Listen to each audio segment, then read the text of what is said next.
Today we are going to start a new series on the course Ayurveda and Nutrition. The course on Ayurveda and Nutrition is a part of value addition courses listed in the National Education Policy 2020. This course aims to disseminate information on the traditional Indian knowledge regarding our ancient Vedic aspects of pharmacology, diet and nutrition.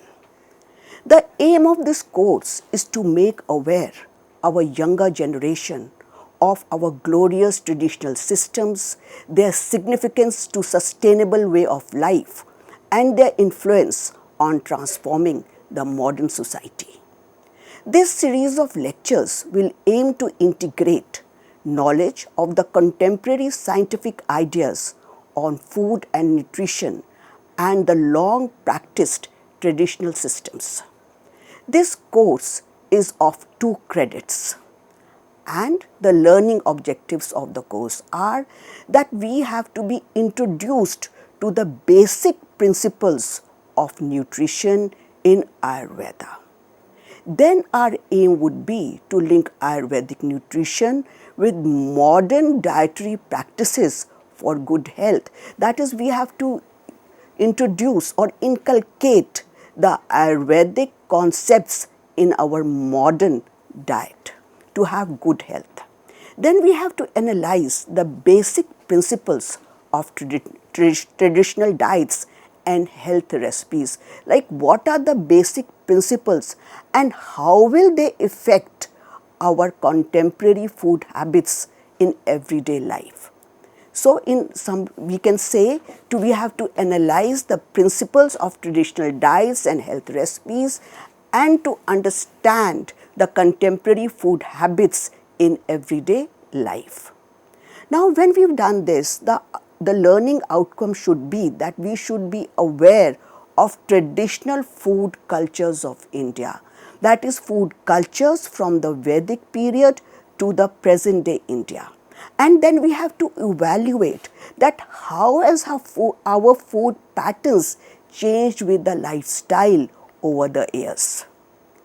This will bring about help us to understand Indian knowledge system and the key Vedic principles with respect to food and nutrition.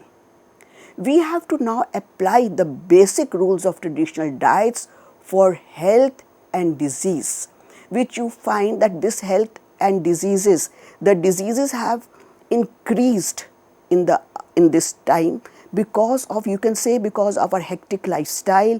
People are suffering from hypertension, diabetes, and therefore we have to inculcate, we have to introduce the Ayurvedic aspect of food in our daily life. And that means we have to prepare healthy recipes based on the Ayurvedic principles. So keeping this in mind, the syllabus of Ayurveda and nutrition has been prepared. So what we'll find that this syllabus has been divided into 3 units. In the first unit we'll be introduced to Ayurvedic nutrition. That means we'll see what is the Ayurveda and the Indian food cultures. And then we have to see how the nutrition has changed with the lifestyle change over the years. We will be even comparing the regional food traditions of India. That means we'll be making ourselves aware of how the food has evolved with changing lifestyle and what are the different food traditions of India, like what are the food traditions of North India, South India, West India and East India, and maybe take the good points from each region. The second unit would deal with the basic principles of food and nutrition and Ayurveda. For this, we shall be understanding what are the rich sources of nutrients. That means our diet should include carbohydrates, proteins, fats, minerals and vitamins. Then we'll study about the concepts of doshas. When I'm talking of concepts of doshas, what I'm talking about is about energy of an individual. And after studying the doshas or the type of energies that a person has, we would like to decide the prakriti of that particular person. That is, what is his nature, what type of food should be given to him. And then we shall be studying about the Ayurvedic principles of food habits and factors determining quality of food, that is ahara, vidhi, videsha, ayanta. That means when should we take food, how much should we take food, what should be the quality of the food, what should be the quantity of the food. Have you realized, is it healthy for us to have a food while watching a TV? Our seniors used to say, please do not talk while you are having food. What is the logic behind that? We have to go into that. And then ultimately we are going to study what are the FSSAI regulations on Ayurvedic Ahar. The third unit would concentrate on principles of diet, that is Ahar Vidhi Vidhan. That is, we are going to characterize food into three types, that is Sattvic, Rajasi and Tamasic foods, depending on the nature of the food. Then we have to find out what are the foods which are compatible and what are incompatible. This comes under Vriddha Ahara. I think you must have heard that one should not consume milk with food, milk with fish, because they are antagonistic. Then we have to see what kind of diet is Pathya and Apatya. When I say Pathya and Apatya, what I mean is what type of diet is suitable to me and what type of diet is not unsuitable to me. And we should definitely not consume Vipreet Ahar, that is, which are antagonistic, the food which are antagonistic in nature. Then we have to modify our lifestyle according to the day pattern and the seasons. When we modify our lifestyle according to Dincharya, that is, we should have a daily regimen as to when should we have heavy food, when should we have light food, and what is the type of food that is suitable to our character. And then we should modify the food according to the seasons, which is known as Ritucharya. And the last is that we should make use of the knowledge that we've studied during the course in modifying our diets so that we are not stressed. So before going on to this, studying the Ayurveda and nutrition in details, let us begin our discussion by first learning briefly about the major systems of alternative medicine other than Ayurveda. The major systems of alternative medicines are Allopathy system, Siddha system, Chinese system, Unani system, homeopathy, and of course Ayurvedic system. So what is allopathy? We are very familiar with allopathy because the medicines which most of us are consuming today are allopathic. German physician Samuel Hahnemann coined the term allopathy in the early 19th century. He did this to make a clear distinction between conventional medicine and homeopathy, a type of alternative medicine. So that means allopathy is the Western medicine which we know today, and homeopathy is an alternative medicine. Allopathy originates from the Greek allos, which means other, and pathya, which means suffer. Allopathic medicine is the general term for what most people understand as modern Western medicine. Allopathic medicine is also called biomedicine, mainstream medicine, conventional medicine, and orthodox medicine. The allopathic medicine definition describes it as a method of treating disease with remedies such as surgery or drugs that help to fight the disease. It takes a science-based approach to treating patients and uses conventional modern medical treatments such as surgery, medication and therapies.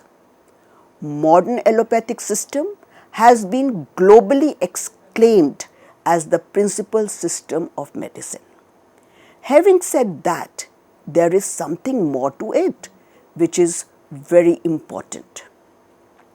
Modern allopathy has developed many sophisticated and costlier diagnostic methodologies, which have made it quite exorbitant, expensive, and sometimes beyond the abilities of common man. Many modern synthetic drugs may harm more than they help in curing the disease by its serious toxic effects. So what we find that when we are talking of allopathy, we are talking of synthetic drugs and of course expensive diagnostic tools, which may be beyond the means of a common man because they are very expensive.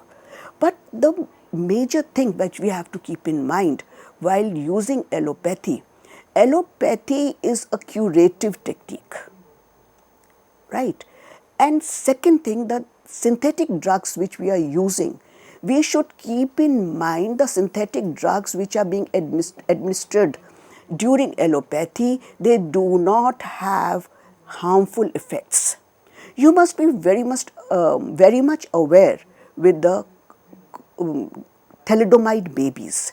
In 1960s, the drug thalidomide was given to expectant mothers to help them overcome morning sickness. But what was found that during that time, lot of spastic children were also produced, whose number was shocking. So they did a lot of research. Please remember, this thalidomide drug was administered without taking into consequences the side effects of the drug. And when they studied the side effects, what they found that one of the enantiomer of the drug was helping in treating morning sickness, whereas other was generating the babies who were spastic. And these spastic children were later on known as thalidomide babies because they were the result of this drug. Not going very far, and I think our memory is also not that short, that when the COVID vaccine was given to patients, it was very effective in fighting against the COVID virus. But now it is speculated, not very sure because again the studies have not been carried over, that the number of heart attack cases and brain hemorrhage cases plus other organ failures are being linked to this COVID vaccine. So see, the COVID was such a big pandemic that people were scared and the vaccine was prepared in hurry and it was administered. So we have to, before giving a different drug in allopathy, one should go into major experimental techniques, experimentals on rats and rabbits before being administered to human beings to find out that they should not have adverse effects or life-threatening effects. That being said, now let us switch to the alternate medicine system. So during the course of development, many civilizations have raised and perished, but the systems of medicines developed by them in various parts of the world are still practiced. They are also popular as the alternative systems of medicine. Alternative to the globally accepted allopathy as the principal system of medicine. Traditional system of medicine, pharmacology, has been basically evolved as an applied science pertaining to the study of all types of drugs of natural origin.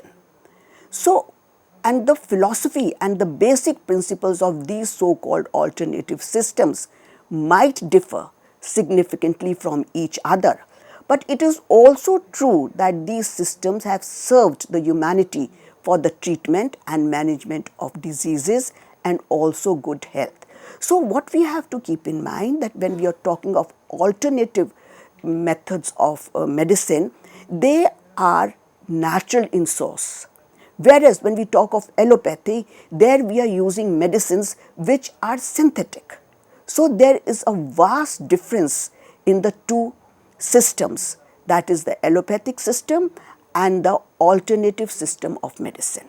So now when we talk of alternative system of medicine, what we find that there are traditional Chinese medicine in China, Unani system in Greece, Ayurvedic system in India, Amachi in Tibet, or more recently homeopathy in Germany are different systems of medicine.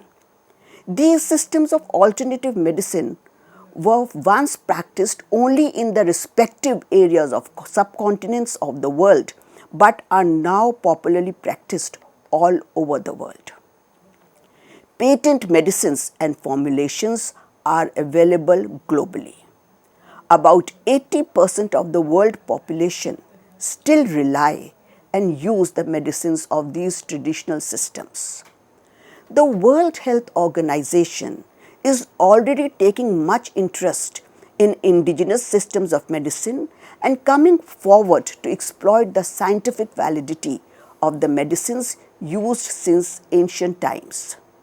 The revival of great interest in these old age systems of health care carries much meaning in the present scenario with new ailments and pollution.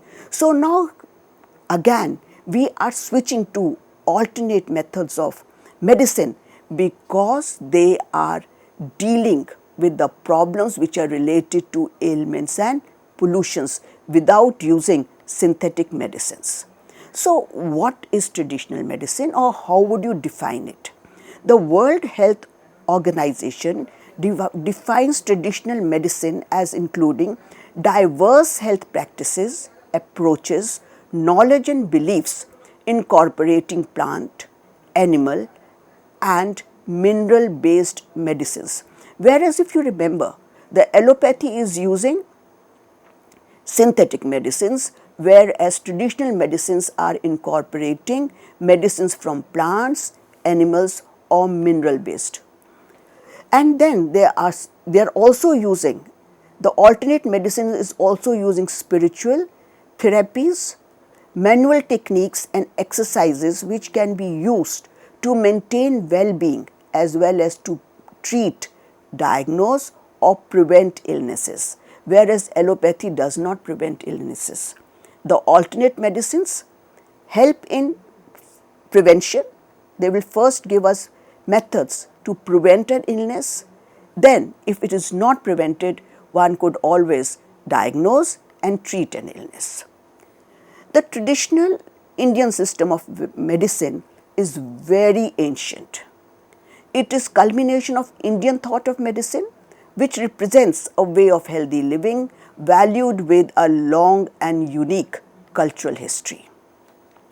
It also amalgamates the best of influences that came in from contact with other civilizations like Greece, resulting in Unani medicine, or Germany, resulting in homeopathy. Our own scriptures and sages gave us the science of Ayurveda, Siddha and also yoga and naturopathy. So what we find that our Indian culture is very rich. Why is it rich? Because we came in contact with so many other cultures like Greek, German, and even with the invent of Aryans. Not only this, our own scriptures and sages have made this science of alternative medicine very rich for India, because we've been in contact with the other cultures as well as our sages have been very learned. So separate, because our heritage is so rich, a separate department of Indian systems of medicine and homeopathy, that is ISMNH, was set up in 1995 to ensure the optimal development and propagation of Ayush system of healthcare. The Department of ISMNH was renamed as the Department of Ayush in November 2003. Ayush stands for Ayurveda, Yoga and Naturopathy, Unani, Siddha and Homeopathy.